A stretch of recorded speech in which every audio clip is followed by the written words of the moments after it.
Imagine you are standing in front of a very large, very old castle. Inside that castle, there are secrets that have been hidden for a long time.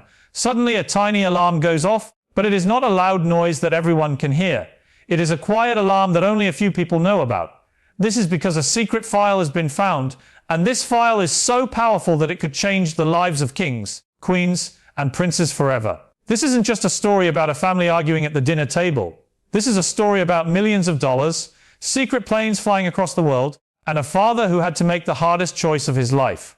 In the next few minutes, we are going to look inside that secret file. We will see how Prince William used his power to stop a plan that almost took his niece and nephew to a faraway land. We will learn about Project Mirror, a secret blueprint that was worth $37 million. And most importantly, we will see the moment Prince Harry decided to stop being a prince so that he could be a better father. This is the story of a royal battle that moved from the fancy streets of London to the sunny courtrooms of California. It is a story about who has control, who has the money, and who really cares about the children. Get ready, because the rules of being royal are about to be rewritten right before your eyes. Right now, something very big is happening with the British royal family. It is one of the biggest problems they have ever had in their long history. Even though you didn't hear loud sirens in the streets, a secret alarm went off inside the palace walls. A very private file was discovered, and within just a few hours, everyone realized that the future of the monarchy was in big trouble. A secret plan to move the family's children away, which was worth tens of millions of dollars, was suddenly stopped and frozen. The children's passports were marked so they couldn't leave the country, and Prince Harry made a choice that left his helpers very surprised. At the same time, Meghan's team was very confused and didn't know what to do. People are wondering if this was about who gets to keep the children, who has the most power, or a secret deal that went way too far. One single move by the palace changed everything. This was not just a normal fight between family members. It was a royal interception, which means the palace stepped in to stop something before it could happen. Long before anyone went to a courtroom in Santa Barbara, California, a very smart and careful plan had already been written down in secret. This plan was very detailed and had a lot of rules. It was dated January 18, 2026. The plan was 42 pages long, and it was called Project Mirror. People who look into these things called it a full-spectrum relocation strategy. This is a fancy way of saying it was a giant map for how to move to a new country and start a whole new life. This wasn't just a small idea about moving to a new house. It was a very big plan that was connected to a $37 million deal for making videos and media. This money was linked to a very rich group from a country called Qatar. The plan said that the family would move to a city called Doha to live there forever. The document showed everything they would need. It showed where they would live, how many guards would protect them, and what schools the children would go to. There was even a plan for how to make the children famous using their royal titles. A special school in Doha had already started the paperwork to let the children join. Later, computer experts found out that Meghan Markle had logged into her computer many times to look at these school forms. The plan also had a special rule that would let the children become citizens of Qatar. This was very important because once the children belonged to a new country, the rules about who takes care of them would change. This would give the parents a lot more power. The money for this move was also planned very carefully. Records showed that there was a group of secret companies in places like the Cayman Islands and the British Virgin Islands. These are places where people sometimes hide their money. Between the end of 2025 and the start of 2026, private planes were flying back and forth between California and Qatar. These flights were not paid for with personal bank accounts. Instead, they were paid for by secret companies so that nobody would know who was really on the plane. All of these small details might not seem like a big deal on their own, but when you put them all together, they show a very big and secret strategy. What made Project Mirror so shocking was not just that it was a big plan, but when it was happening.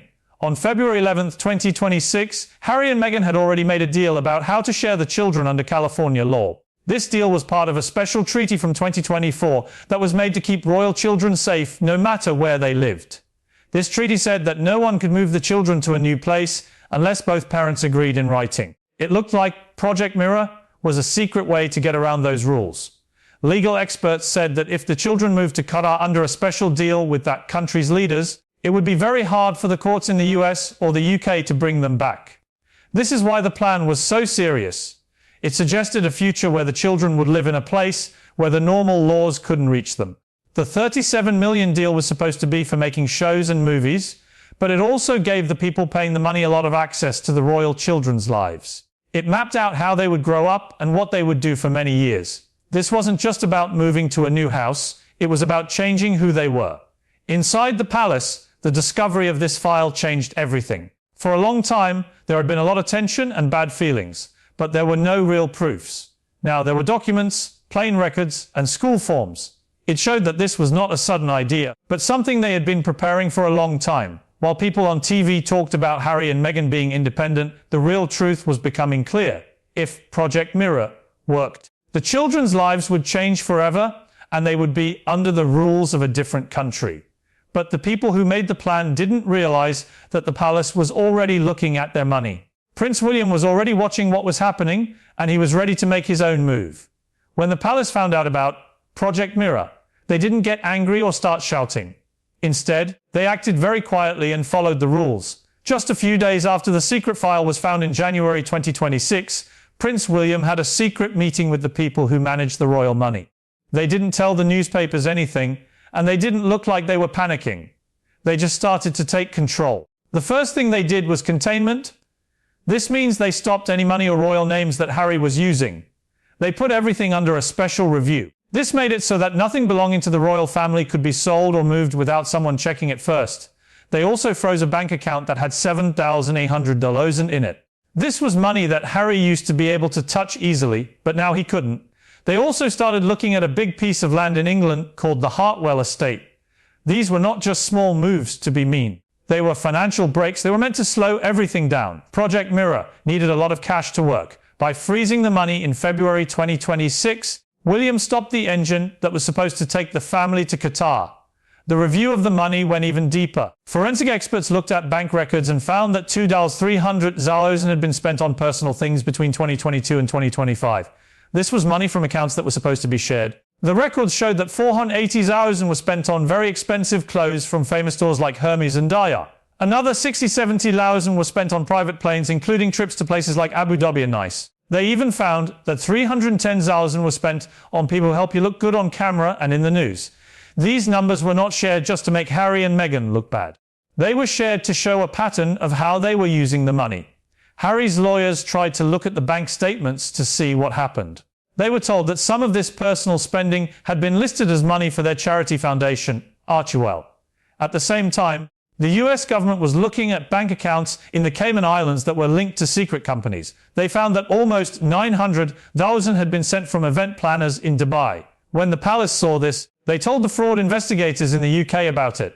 This made the fight over the children even bigger, because now it was about big money and possible crimes. Inside Harry and Meghan's company, Archewell, things were not going well. Important bosses, like the person in charge of making deals and the person in charge of legal rules, quit their jobs right after these secrets came out. Big companies like Spotify and Penguin Random House, who had deals with them, started to worry about their own reputations. In London, the royal family's plan was to keep everything stable. They wanted to make sure that no royal money could be used to move the children far away. The $37 million plan in Project Mirror was very big, but a plan like that needs money to work.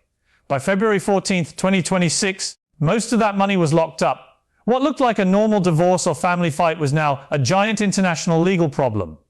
The move to Qatar had not happened yet, but all the things needed to make it happen were being taken away, one piece at a time. This led to a very big moment where Harry had to decide what kind of person he wanted to be. By the middle of February 2026, Prince Harry realized that the fight was very real. For many years, he had talked about how he felt the newspapers and some people in his family were telling lies about him. But everything became much more serious when Project Mirror was read out loud in a courtroom in Santa Barbara. Before that day, he had only heard parts of the plan. But seeing it written down on 42 pages with the date January 18, 2026, changed something deep inside him. The plan was not just a maybe anymore. It showed exactly when the children would move, where they would go to school, and how they would be used in the media. Experts proved that Meghan Markle had looked at the school forms in Qatar many times. There were even notes about how the children could be protected from being brought back to the US or the UK. This part was very scary. It meant they were planning for a future where Harry might not be able to get to his children easily. Even more shocking were the secret messages that the court looked at. One message was sent to a lawyer in Qatar asking if that country could protect the children so they would never have to leave. This meant they were thinking about what would happen if the royal family tried to fight back. Harry had already been through a lot of public fighting with his family. But this was different. This wasn't just about his reputation. It was about whether he could see his children. If they moved to Qatar under a special deal, it would be very hard for any court to help him. On February 16, 2026, Harry's lawyers asked for special doctors to check on both parents to see how they were feeling. They were worried about all the stress from the past few years. Just 2 days before that, the court was told that the money in London had been frozen. The pressure was coming from everywhere. Then, a judge named Maya Caldwell made a very big order. She said the children's passports had to be given to a neutral person so they couldn't be used to leave the country. She also said that any talking between the children and their mother had to be watched by someone else. The mood in the courtroom changed. It was no longer about who had the better story. It was about keeping the children safe. Witnesses said that Harry sat very still while the experts explained how many times the school forms had been looked at. He heard about the plane flights and the secret media deals. For years, Harry had told the world he wanted to be independent. He wanted a life outside of the royal rules. But in that courtroom, he faced the idea that he might lose his children to a different country's laws. That was the moment everything changed for him. That evening, Harry wrote a personal letter. He did not sign it as the Duke of Sussex. He did not use the title of Prince. Instead, he used his real name, Henry Charles Albert David. This was a very quiet but very important move. It showed that he wasn't trying to be a royal or a famous person. He was just being himself. He was putting his children before any titles or money. He was no longer caught between the palace and his wife. He was standing up for his kids. While Harry was dealing with all of this in California, the royal family in London was also doing something. They were not making loud speeches or getting angry. They were being very calm and purposeful. On February 12, 2026, Catherine, the Princess of Wales, made a short video. It was filmed at a house called Grey House, which was the place where the children Archie and Lily stayed when they were in England. The video was very simple. You could see children's paintings on the wall behind her. She didn't wear any fancy royal jewelry or crowns. She spoke for 90 seconds. Her message was very clear. She said that whatever job she had to do, she would do it with kindness and clarity. She didn't talk about the court case or the secret Project Mirror file. She talked about making sure children feel safe and happy. Within 8 hours, over 11 million people had watched the video. All over the world, people started to feel that the most important thing was protecting the children, not the adults' fights. Behind the scenes, Princess Anne was leading the work to make sure everything was ready. They started a special committee to look after the children's welfare in February 2026. They sent legal papers to the courts and the British Embassy in Los Angeles. They said that Duchess Sophie would be a co-guardian for the children if they ever came to stay in England. This was not meant to be mean, but to show that they were prepared. Then something happened that surprised everyone. Lady Louise Windsor, the daughter of Prince Edward, flew to Washington, D.C. on a diplomatic plane. She had 2 experts in child welfare and a special doctor with her. She was there to check on the children's well-being because of the special royal treaty from 2024. This treaty said that if royal children were at risk, experts could step in to help. Meghan's lawyers tried to stop her, but because of the international rules and the treaty, they couldn't. Lady Louise was just there to watch, but her being there showed that the palace was now thinking ahead. They weren't just waiting for things to happen, they were making sure they were ready for anything. The difference between the two sides was very clear. In California, there were more and more legal fights and shouting. In London, the royal family was acting quietly and carefully. They had already frozen the money. Now they were making sure the children felt stable and loved. Catherine's video, Sophie being a guardian, and Louise's trip were all part of a soft power plan. This means they were using kindness and stability to win, instead of fighting. The institution of the monarchy was building a safety net around the 2 children. As the court hearings in California showed more secret files and computer data, the royal family stayed quiet. They were changing the story from one of fighting to one of protection. By the time February 16th arrived, it was clear that this was not just a small fight over kids. It was a giant contest between 2 different ways of living, and every move was being watched by the whole world. As the royal family's safety moves grew stronger across the ocean, all the attention turned back to the courthouse in Santa Barbara. The meetings from February 16th to February 18th, 2026 were going to decide if all the secret files and plane logs were enough proof of a secret plan. On the morning of February 16th, the courthouse was packed with people from all over the world. Inside, The experts showed the computer trail of Project Mirror. They showed the 42-page document from January 18th and went through it line by line. They showed that someone had looked at the school forms in Qatar many times. They showed the plane records from 2025. They even showed the secret messages about how Qatar could protect the kids from the US and UK laws. When you put all of these things together, it was very hard to say it was just a small, maybe, plan. It looked like a real plan to move the children far away. Then, the court looked at the money again. They looked at the $2,300,000 that was spent on personal things like fancy clothes and private planes. They also looked at the over $1,000 that was sent to the United Arab Emirates and bank accounts in the Cayman Islands. Investigators from the UK and the US said that between $2,700,000 and $400,000 might have been taken from the charity foundation and used for the wrong things. People who used to work for Harry and Meghan even gave statements saying that money meant for charity was used to plan Project Mirror. They didn't talk about why they did it. They just showed how the money was moved and who said it was okay. By the middle of the week, the feeling in the court had changed. It was no longer just about where the kids should live. It was about whether the parents were being honest and following the rules.